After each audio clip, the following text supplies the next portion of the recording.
शान संजना के कमरे से चला जाता है। शान को नीचे स्टेज पर लगे चेयर पर बैठाया जाता है। थोड़ी देर के बाद संजना को भी हॉल में लाया जाता है। संजना लाल जोड़े में बहुत ही ज्यादा खूबसूरत लग रही थी। सभी लोगों की निगाहें संजना के ऊपर ही टिकी हुई थी। संजना की नजरें झुकी हुई थी। सारे फोटोग्राफर संजना के आसपास खड़े हो उसका वीडियो और फोटो खींच रहे थे। संजना अपने कदम स्टेज की तरफ बढ़ा देती है। शान उसे देखकर तुरंत स्टेज से नीचे उतर जाता है और उसका हाथ पकड़कर उसे स्टेज पर ले जाता है। ये देखकर सभी लोगों के होठों पर मुस्कुराहट आ जाती है।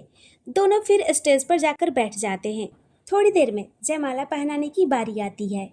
संजना शान के गले में जैसे ही जयमाला डालने के लिए अपने हाथ बढ़ाती है, तभी रुद्र और श्लोक शान को गोद में उठाकर ऊपर उठा देते हैं, जिसे देखकर संजना अपने कदम पीछे ले लेती है। शान ये देखकर हंसने लगता है। ऐसे ही 3 बार होता है। संजना शान के गले में माला पहना नहीं पा रही थी। वे गुस्से में उससे बोलती है, अब अगर चुपचाप से नीचे नहीं आए ना, तो मैं ये माला किसी और को पहना दूंगी। शान उसकी ये बात सुनकर जल्दी से नीचे कूद जाता है और घुटनों पर बैठकर अपना सर झुका देता है। ये देखकर सब हंसने लगते हैं। संजना फिर मुस्कुराकर उसके गले में माला डाल देती है।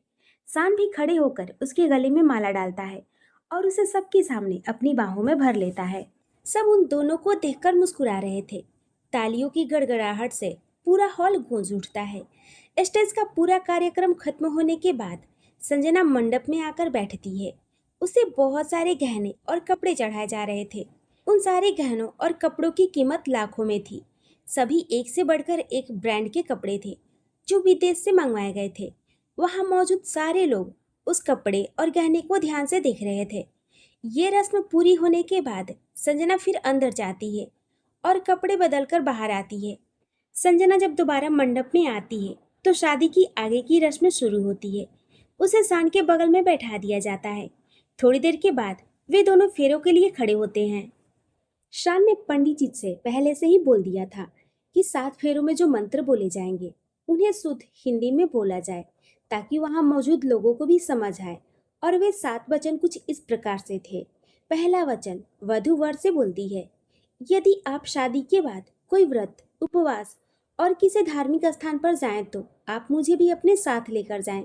अगर आप मेरे बातों से सहमत हैं तो मैं आपके साथ जीवन यापन करने के लिए तैयार हूँ। दूसरा वचन, आप जैसे अपने माता पिता का सम्मान करते हैं, ठीक वैसे ही आप मेरे माता पिता का भी सम्मान करेंगे। परिवार की मर्यादा का पालन करेंगे। अगर आप इस बात को स्वीकार करते हैं तो मुझे आपके वमांग में आना स्वीकार है। तीसरा वचन, तीसरे वचन में कन्या अपने वर से कहती है कि आप मुझे वचन दीजिए कि जीवन की तीनों अवस्थाओं में आप मेरे साथ खड़े रहेंगे, मेरे बातों का पालन करते रहेंगे, तो ही मैं आपके वमांग में आने को तैयार हूँ। चौथा वचन, अगर आप अब तक घर परिवार की चिंता से मुक्त थे, अब जब आप विवाह के बंधन में बंधने जा रहे हैं तो आपको अपने परिवार की जिम्मेदारियों को बखूबी निभाना होगा। अगर आप मेरी इस बात से सहमत हैं तो मैं आपके साथ आने के लिए तैयार हूँ। इस वचन से ये मालूम होता है कि पुत्र का विवाह तब करे जब वे अपने पैरों पर खड़ा हो, अपने परिवार का खर्चा चलाने लगे। पांचवा वचन, इस वचन में कन्या अपने वर से कहती है कि अगर आप घर परिवार के लेन देन में मेरी भी राय हो तो मैं आपके वमांग में आना स्वीकार करती हूँ। छठवां वचन, कन्या कहती है, यदि मैं अपने सखियों के साथ बैठकर कुछ समय बिता रही हूँ तो उस समय आप किसी प्रकार का अपमान नहीं करेंगे। साथ ही आपको जुआ के लत से खुद को दूर रखना होगा। अगर आप हमारी बातों को मानते हैं तो मैं आपके वमांग में आने को तैयार हूँ। 7वां व आखिरी वचन, कन्या कहती है कि आप पराई औरतों को माता और बहन के समान समझेंगे तथा पति पत्नी के प्रेम के बीच में तीसरे किसी भी व्यक्ति को जगह नहीं देंगे। इसी के साथ शान और संजना के 7 फेरे पूरे होते हैं। दोनों फिर से बैठ जाते हैं। शान संजना की मांग भरता है और उसके गले में मंगलसूत्र पहनाता है। संजना अब पूरी तरह से शान की हो चुकी थी। शान जब संजना के गले में मंगलसूत्र पहनाता है तो संजना की आंखें भर आती है। शान उसके माथे पर प्यार से किस करके बोलता है, क्यों रो रही हो? शादी हो गई इसलिए क्या? तुम्हें मुझसे शादी नहीं करनी थी क्या? संजना उसकी बात सुनकर उसे उसके सीने पर हल्का सा मारते हुए बोलती है, चुप रहो, मुझे अभी भी विश्वास नहीं हो रहा है शान कि हमारी फाइनली शादी हो गई। मैंने इस पल का कितना इंतजार किया था। शान उसके गाल पर किस करके बोलता है, विश्वास कर लो, क्योंकि हमारी शादी हो चुकी है। अब हम हमेशा के लिए एक हो गए हैं Sanjana. I love you, I love you so much. Sanjana भी मुस्कुराकर उसके गले लगकर बोलती है, आई लव यू टू शान। शान भी उसे अपनी बाहों में भर लेता है। संजना मेंशन के दरवाजे पर खड़ी थी, तभी उसके ऊपर फूलों की बारिश होने लगती है। संजना मुस्कुराकर ऊपर की तरफ देखती है। चारों तरफ ढोल बैंड बाजा बज रहा था। शान आज बहुत ही खुश था। संजना पूरी तरह से उसकी जो हो चुकी थी। दोनों दरवाजे पर आते हैं। तभी अवंतिका जी उन्हें रुकने का इशारा करती है। दोनों दरवाजे पर आकर रुक जाते हैं। अवंतिका फिर श्रेया से बोलती हैं, जाओ जाकर वे लेकर आओ। श्रेया और नैना जल्दी से जाकर अंदर से आलते की थाल और चावल की कलश लेकर आती हैं। दोनों दरवाजे पर उसे रख देती हैं।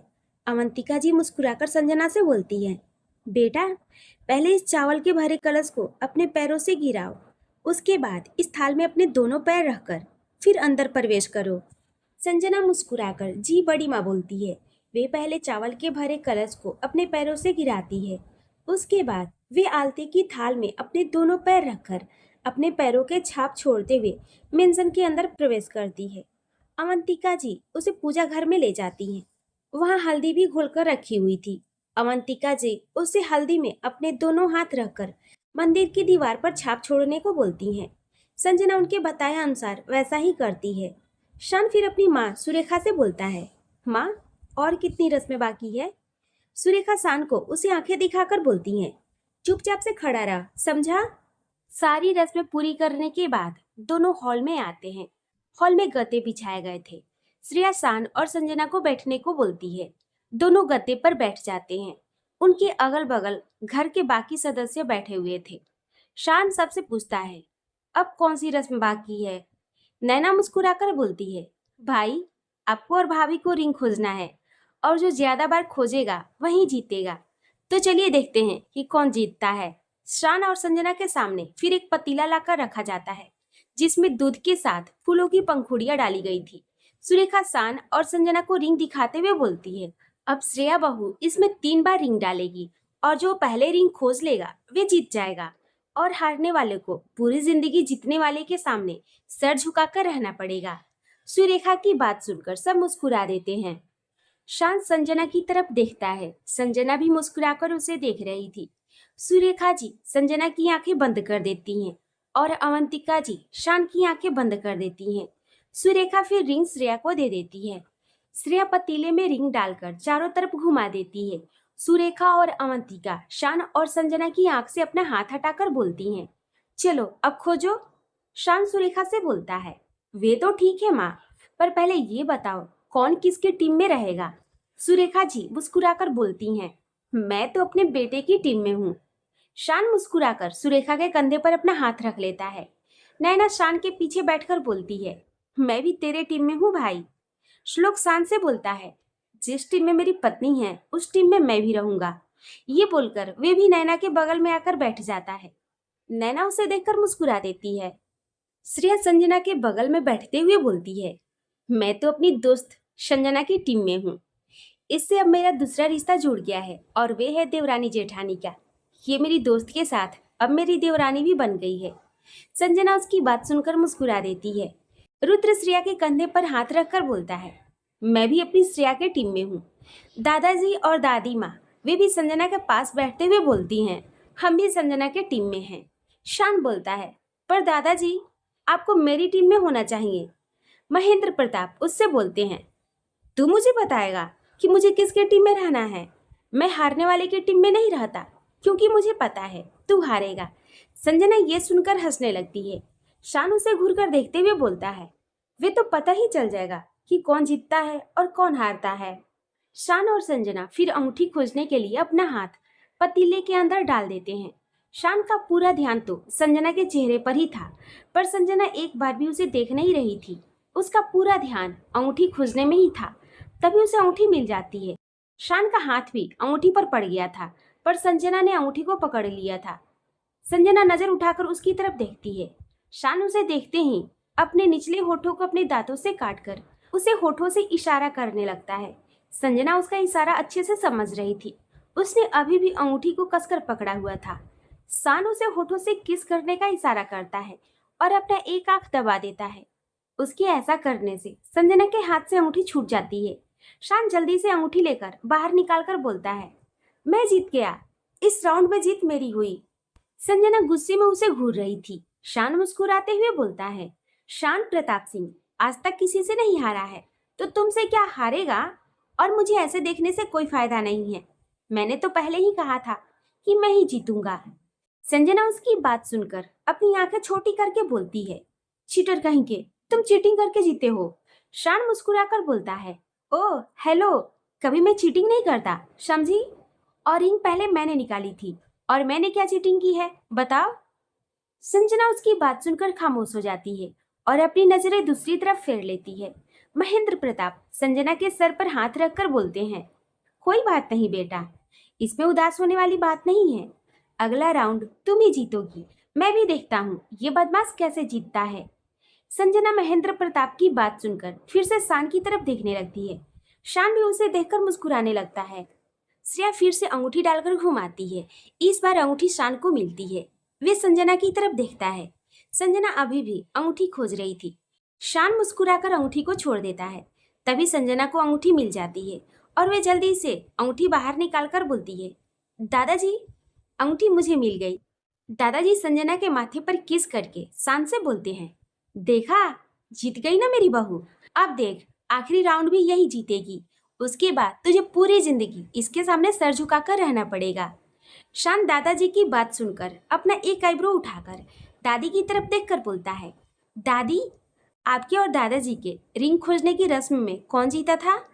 दादाजी उसकी बात सुनकर इतराते हुए बोलते हैं, अरे मैं, तभी तो ये पूरी जिंदगी। वे अपनी बात पूरी कर पाते तभी उनकी नज़र अपनी पत्नी पर जाती है, जो उन्हें बहुत ही बुरी तरह से गुस्से में घूर रही थी। दादी गुस्से में बोलती है, हाँ हाँ, आगे बोलिए, क्या मैं पूरी जिंदगी आपके सामने सर झुकाकर रहती हूँ? दादाजी घबराते हुए बोलते हैं, अरे नहीं, मैं तो ऐसे ही थोड़ा बोल दिया, बल्कि सर झुकाकर तो मैं रहता हूँ आपके सामने। ये बोलकर वे दादी के सामने अपना सर झुका लेते हैं। सब उन्हें देखकर हंसने लगते हैं। श्रेया फिर से अंगूठी घुमाती है। शान और संजना दोनों साथ में अंगूठी खोजने के लिए अपना हाथ डाल देते हैं। संजना को अंगूठी मिल जाती है। वे जैसे ही अंगूठी बाहर निकालने को होती है, तभी शान उसका हाथ कसकर पकड़ लेता है। संजना उसे आंखें दिखाकर इशारों ही इशारों में बोलती है, छोड़ो मेरा हाथ, क्या कर रहे हो? सब है यहाँ। शान मुस्कुराकर उसकी आंखों में प्यार से देखते हुए बोलता है, नहीं छोड़ूंगा, तुम्हारा हाथ छोड़ने के लिए थोड़ी पकड़ा हूँ, और ऐसा मौका बार बार नहीं मिलेगा सबके सामने हाथ पकड़ने का। आज मौका मिला है तो मैं ये मौका अपने हाथ से जाने नहीं दूंगा। संजना अपना हाथ पीछे की तरफ खींचने लगती है, जिससे रिंग वापस पतीले में गिर जाती है। शान भी उसका हाथ पकड़कर उसे अपनी तरफ खींचने लगता है। तभी नैना शरारत से शान का हाथ पकड़कर ऊपर उठा देती है, तो सबकी नजर शान के हाथ पर जाती है। शान ने संजना का हाथ पकड़ा हुआ था। अवंतिका ये देखकर शान का कान खींचते हुए बोलती है, छोड़ मेरी बहू का हाथ, क्यों परेशान कर रहा है उसे, और जल्दी से इस रस्म को पूरी करो बेटा। शान मुस्कुराकर संजना का हाथ छोड़ देता है। संजना का चेहरा तो शर्म से लाल हो चुका था। श्रेया फिर से आखिरी बार अंगूठी डालकर घुमाती है। संजना शान को देख रही थी। शान भी अंगूठी खोजते हुए उसे देखने लगता है। संजना शान की तरह ही अपने निचले होठों को अपने दांतों से काटने लगती है। संजना की अदा को देखकर शान के हाथ रुक जाते हैं।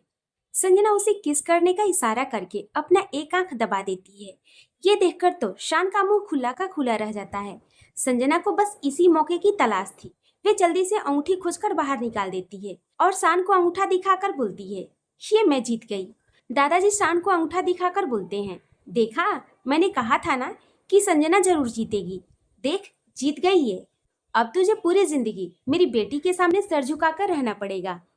शान दादाजी की बात सुनकर मुस्कुराते हुए बोलता है, पूरी दुनिया के सामने नहीं झुक सकता दादाजी, पर संजना के सामने तो सर झुका लूंगा, वे भी पूरी जिंदगी। इतना बोलकर वे अपना सर झुका लेता है। संजना मुस्कुरा देती है। शान भी उसे देखकर मुस्कुरा रहा था। शान फिर संजना के पास आ जाता है और उसके कंधे पर हाथ रखकर धीरे से उसके कान में बोलता है, चीटिंग करते हुए तुम अच्छी नहीं लगती। संजना मुंह बनाकर बोलती है, शुरुआत पहले तुमने किया था, ना कि मैंने। शान ये सुनकर हंसने लगता है। धीरे धीरे शाम होने लगा था। शान का कमरा सजाया गया था। चारों तरफ हॉट से बैलून लगाए गए थे। उसका कमरा बहुत ही खूबसूरत लग रहा था। चारों तरफ कैंडल्स और दिए जल रहे थे, इसलिए कमरे में लाइट जलाने की जरूरत नहीं थी।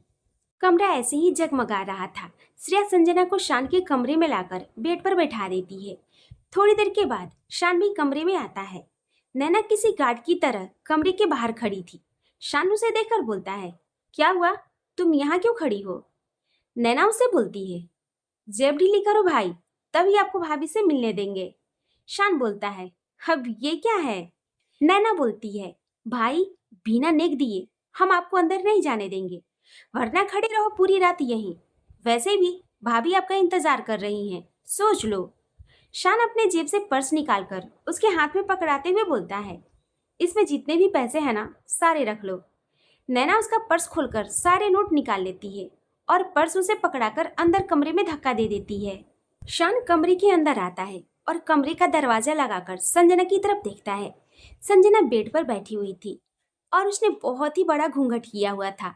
ये देखकर शान को अजीब लगता है कि संजना ने आखिर इतना बड़ा घूंघट क्यों किया है। वे उसे पहली बार थोड़ी देख रहा है, वे तो न जाने कितनी बार उसे देख चुका है। दोनों पहले साथ में भी सोते थे, फिर आज वे इतना क्यों शर्मा रही है। शान उसके पास आकर साइड में बैठ जाता है और ध्यान से संजना को देखने लगता है। वे फिर अपने चारों तरफ देखकर बोलता है, संजना तुम मुझसे इतना क्यों शर्मा रही हो? पर संजना उसे कोई जवाब नहीं दे रही थी। शान फिर कमरे में घूमने लगता है। वे फिर से कहता है, संजना अपना घूंघट हटा भी दो। इतना कहकर वे पर्दे के पीछे छिपी संजना को अपनी हाथ से पकड़कर अपनी तरफ खींच लेता है। संजना अचानक से ये देखकर हैरान हो जाती है। शान उसे दीवार से लगाकर बोलता है, तुम्हें क्या लगा मैं तुम्हें पहचान नहीं पाऊंगा? जब मैं अंदर आया और इतना बड़ा घूंघट देखा ना, तभी मैं समझ गया था ये तुम नहीं हो। पर मैं ये देखना चाहता हूँ कि घूंघट के अंदर है कौन। इतना कहकर वे उसे छोड़ देता है और जैसे ही घूंघट हटाता है, घूंघट के अंदर बड़ा सा तकिया रखा हुआ था, जिसे संजना ने अच्छी तरह से अपने घूंघट से कवर कर दिया था। शान तकिए को देखकर बहुत ही बुरी तरह से चौंक जाता है और संजना की तरफ देखता है। संजना उसे देखकर हंसने लगती है। शान उसे आंखें दिखाकर बोलता है, संजना ये क्या हरकत है? संजना हंसते हुए बोलती है, कुछ नहीं, बस छोटा सा मजाक कर रही थी तुम्हारे साथ, पर तुमने तो पहचान लिया। मुझे तो लगा था कि तुम नहीं पहचान पाओगे। शान अपने कदम उसकी तरफ बढ़ाने लगता है। संजना उसके बढ़ते हुए कदमों को देखकर वहां से भागने लगती है। शान भी उसके पीछे उसे पकड़ने के लिए भागता है। वे उससे बोलता है, संजना एक बार तुम मेरे हाथ लग जाओ, फिर मैं तुम्हें बताता हूँ। संजना उसकी बात सुनकर हंसने लगती है। वे शान के हाथ नहीं आ रही थी। शान उसे देखकर रुक जाता है। संजना भी फिर भागते भागते पीछे की तरफ देखती है, पर शान उसके पीछे नहीं था। संजना फिर रुककर उसे कमरे में चारों तरफ खोजने लगती है। तभी पीछे से उसके कंधे पर शान हाथ रखता है। संजना उसके छुअन के एहसास होते ही अपनी आंखें बंद कर लेती है। शान उसके कान के पास आकर धीरे से बोलता है, अब कहाँ भाग कर जाओगी? शान की आवाज सुनकर संजना अपनी आंखें खुलती है और जैसे ही उसकी तरफ पलटती है, शान उसे दीवार से लगा देता है। संजना उसे देखने लगती है। शान मोबाइल निकालकर उसकी तस्वीर अपने मोबाइल में खींच लेता है। संजना उससे बोलती है, शान तुम मेरी फोटो क्यों खींच रहे हो? शान उसके गाल पर किस करके एक और तस्वीर अपने और उसके साथ लेते हुए बोलता है, क्योंकि तुम बार बार दुल्हन के जोड़े में मुझे नहीं दिखोगी और ये पल बार बार नहीं आएगा, इसलिए इन हसीन लम्हों को कैद करना चाहता हूँ मैं हमेशा के लिए। संजना उसकी बात सुनकर मुस्कुरा देती है।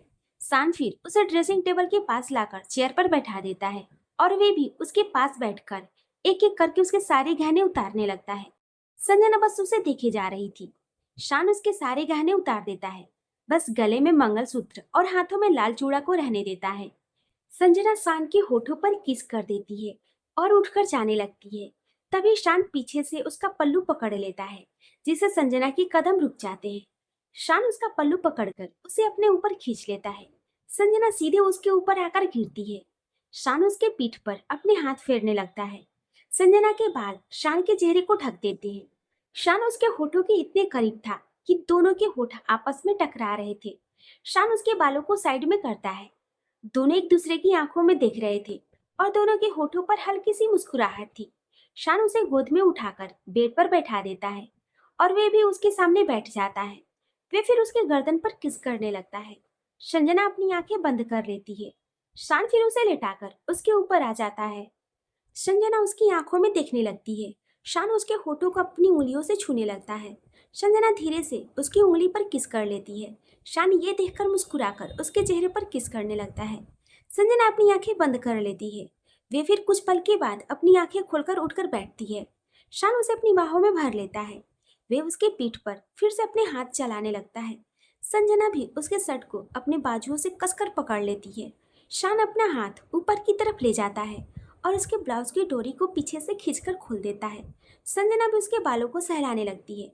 कुछ देर के बाद दोनों के कपड़े फर्श पर पड़े हुए थे और दोनों एक दूसरे के प्यार की गहराई में डूबते चले जा रहे थे। संजना खुद को उसके हवाले कर देती है। वे भी शान की बॉडी, चेहरा, होठ चूमने लगती है। दोनों एक दूसरे की बाहों में घंटों डूबे रहे। कुछ घंटों के बाद शान और संजना एक दूसरे की आंखों में देखते हैं। दोनों की आंखों के कोनों से आंसू निकलते हैं। ये संतुष्टि के आंसू थे, क्योंकि आज दोनों ने एक दूसरे को पूरी तरह से पा जो लिया था। शान और संजना के प्यार के साथ ये कहानी शादी बाई मिस्टेक का सफर आज यहीं खत्म हुआ। रुद्र, श्रेया, नैना, श्लोक और शान संजना सभी को अपना प्यार मिल चुका था। एक गलती से हुई शादी ने श्रेया की पूरी जिंदगी बदल कर रख दी। ये कहानी जिसमें प्यार, तकरार, इश्क, जुनून, नोक झोंक और आत्मसमर्पण सभी कुछ शामिल थे।